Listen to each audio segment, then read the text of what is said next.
Armenian Prime Minister Nikol Pashinyan paid a working visit to Kazakhstan today to attend the subsequent meeting of the Eurasian Intergovernmental Council. Expressing gratitude to Kazakh Prime Minister for successfully holding the meeting, the Armenian Prime Minister in his speech noted it is necessary to intensify efforts for the creation of common energy and transport markets within the EU. He once again noticed that we considered the course of activities for elimination of the obstacles within the operation of the internal market. Priority attention was paid during the meeting to eliminating obstacles in the EU domestic market, integrating national information systems, interacting in the areas of customs regulation, and forming common union markets.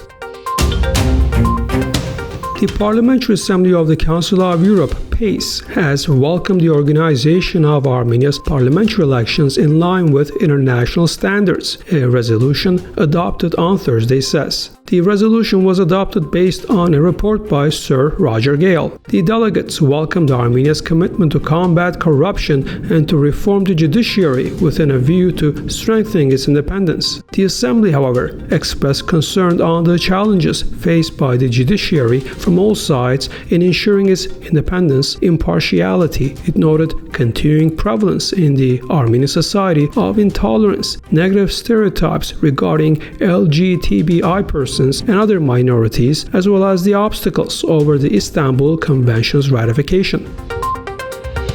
The Armenian and Azerbaijani foreign ministers, as well as the OSCE Minsk Group co-chairs, held an intensive discussion amid 3 days meeting in Geneva, their joint statement said. The sides discussed possible next steps to prepare the populations for peace, principles forming the basis of a future settlement, as well as timing and agenda for advancing the settlement process. The co-chairs reiterated their full commitment to helping the sides find a peaceful solution to the conflict, while the foreign ministers agreed to meet again in the near future under the co-chairs' auspices. Armenian Prime Minister Nikol Pashinyan has signed a decision to set up an interdepartmental commission to coordinate the activities to prevent the spread in Armenia of the new coronavirus, which has already killed 213 people globally. The expediency of temporarily suspending visa-free travel with China was discussed during the meeting on Friday, chaired by Deputy Prime Minister Dikran Avinyan. Meanwhile, Armenia has reached a deal with one of the Chinese companies producing lab tests for the diagnosis of the virus, Health Minister Arsen Torosyan told reporters. A pack with 50 tests costs about $1,500, but given the situation with the coronavirus, these tests are necessary, he said, adding that Armenia may restrict entry for Chinese citizens amid the risk of virus spread.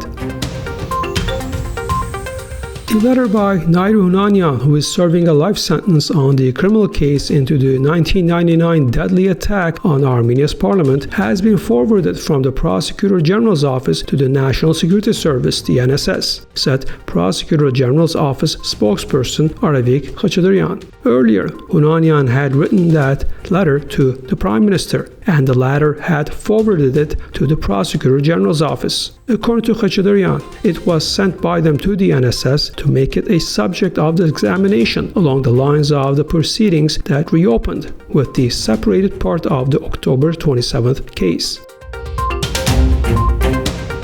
The opening ceremony of the laboratory of the Environmental Monitoring and Information Center SNCO took place on Friday in Yerevan. Work has been carried out to strengthen the lab's capacity under the Water Initiative Plus for Eastern Partnership Countries program.